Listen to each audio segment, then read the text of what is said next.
Hello, I'm Dr. Robert Cagle here at Orthopedic Specialists, and I specialize in robotically assisted hip and knee replacement surgery. I'd like to talk to you a little bit today about driving after having surgery. Now, this is a very common question that I get from patients, and they want to know, when will I be able to drive after I have my hip or knee replacement? Well, there's some things that we have to go over first. Number one is that legally, as your doctor, I don't have the ability to, quote, clear you to drive. The police are the ones that have this authority, and there's some simple rules we have to go over. The first and foremost is that it is illegal for you to drive under the influence. This, in specific to replacement surgery of the hip or knee, is related to your pain medications after surgery. Now, narcotic medications do have the ability to make you drowsy and have an altered state of consciousness, and therefore it is illegal to drive under the influence of narcotic medications. This is the oxycodone, the hydrocodone, Percocet, Vicodin, all those types of medications that are, quote, narcotics. Now, anti-inflammatories and Tylenol, it is safe to drive under those. Also, Ultram, or the generic name Tramadol, is technically legal to drive under this as well.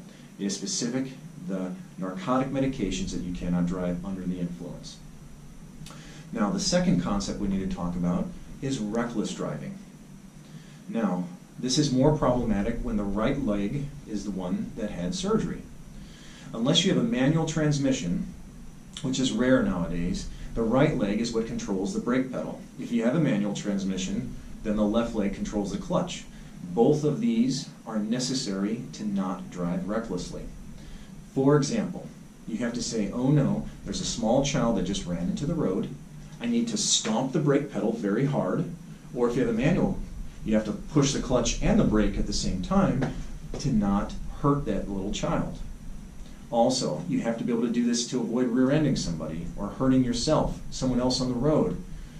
So, I therefore recommend, in relation to right leg surgery or left leg surgery if you have a manual transmission, to plan your life around 6 weeks of no driving. Now, if you feel comfortable that you can control your vehicle and you're not under the influence of any narcotic medications, you can drive sooner than that. This is the concept of you prepare for the worst and hope for the best.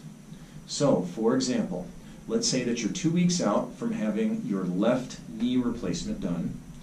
You're off the narcotic medications, your pain is managed with anti-inflammatories, Tylenol and Tramadol, and you feel that you can control your vehicle by being able to stomp that brake very hard in the case of an emergency.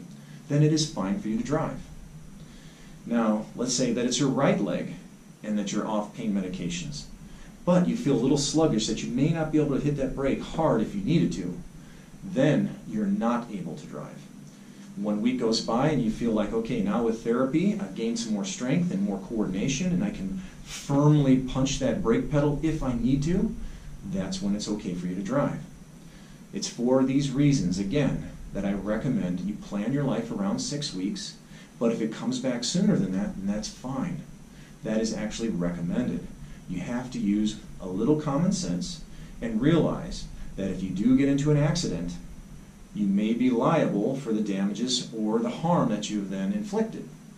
So again, one more time. If you plan your life around 6 weeks, but you feel confident sooner than that, that is fine. But I recommend 6 weeks of just planning, just to be on the safe side, and then if you're off of narcotic medications and able to control your vehicle by utilizing that brake or clutch as needed, you can drive sooner than that. If you have any questions over this, I'd be happy to discuss this with you in your post-operative appointments after your hip or knee replacement surgery.